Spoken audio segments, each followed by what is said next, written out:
SIR এর খসড়া তালিকা প্রকাশ হবে কাল। খসড়া তালিকার আগেই মতুয়াগড়ে আতঙ্ক। বনগাঁর 4 বিধানসভা কেন্দ্রে এসআইআর আতঙ্কে রয়েছেন মতুয়ারা। এসআইআর শুনানিতে কি হবে সেই আতঙ্কে মতুয়া সমাজ। সরাসরি কথা বলবো, অনিরুদ্ধ রয়েছেন সঙ্গে। অনিরুদ্ধ, এসআইআর যখন থেকে শুরু হয়েছিল তখন থেকে মতুয়াদের একটা অংশ আতঙ্কে ছিলেন এবং এই নিয়ে রাজনৈতিক চাপানুতরও চলেছে। মতুয়ারা যাতে আতঙ্কিত না হন, খোদ মুখ্যমন্ত্রী তাদের পাশে দাঁড়িয়েছেন।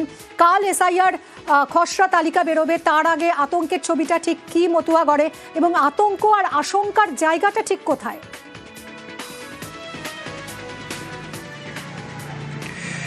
দেখো মিমি, উত্তর 24 পরগনার বনগাঁ মহকুমা মতুয়া অধ্যুষিত এবং এই বনগাঁ মহকুমায় যে 4টি বিধানসভা ক্ষেত্র রয়েছে, বাগদা, বনগাঁ উত্তর, বনগাঁ দক্ষিণ এবং গাইঘাটা, এই 4টি বিধানসভা ক্ষেত্রে প্রশাসনিক সূত্র থেকে এখনো পর্যন্ত যা জানা যাচ্ছে 1,34,000 ভোটারকে আবার তাদের হিয়ারিং করা হচ্ছে, অর্থাৎ তাদের শুনানিতে ডাকা হচ্ছে। এই শুনানির জন্যই কিন্তু মতুয়ারা বলা যেতে পারে আবার আতঙ্কিত হয়ে পড়েছে। এসআইআর প্রাথমিকভাবে যখন চালু হয়েছিল তখন দেখা গেছে শান্তনু ঠাকুর একদিকে মতুয়াদেরকে আশ্বস্ত করেছিল যে একজন বৈধ ভোটারও বাংলাদেশে যাবে না বা একজন মতুয়াও বাংলাদেশে যাবে না, আশ্বস্ত করেছিল শান্তনু ঠাকুর।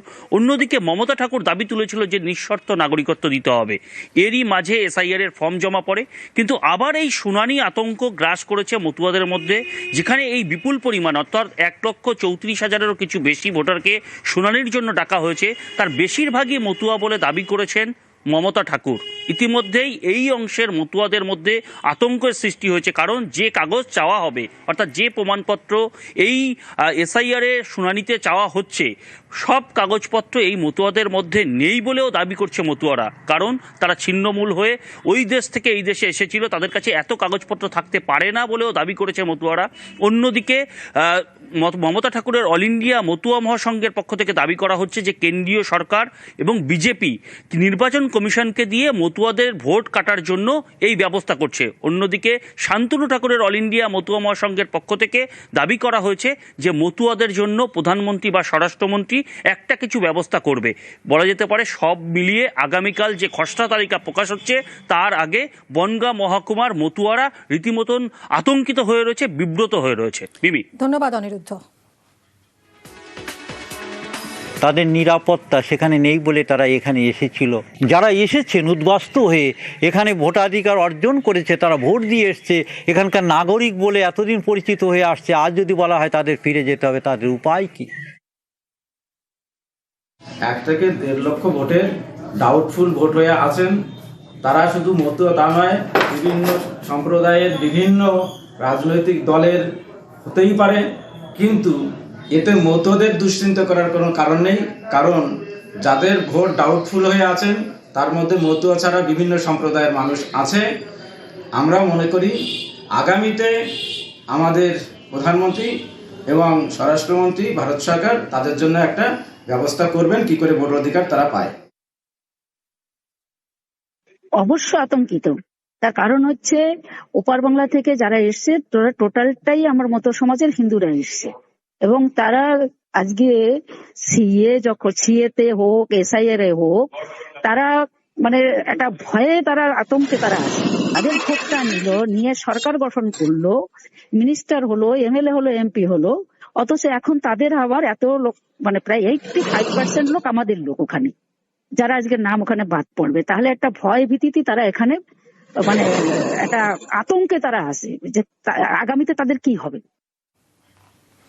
এদিকে কাল খসড়া প্রকাশ হবে আর তার আগে ফের আত্মহত্যা।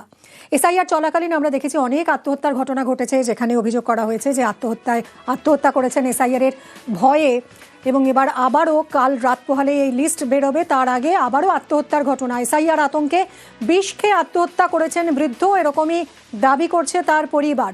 প্রণব রয়েছে সঙ্গে, আরও জানবো। প্রণব, পরিবার এরকম দাবি করছেন কেন? এই বৃদ্ধকে খুব মানসিক চাপে ছিলেন আর চাপ সহ্য করতে পারলেন না।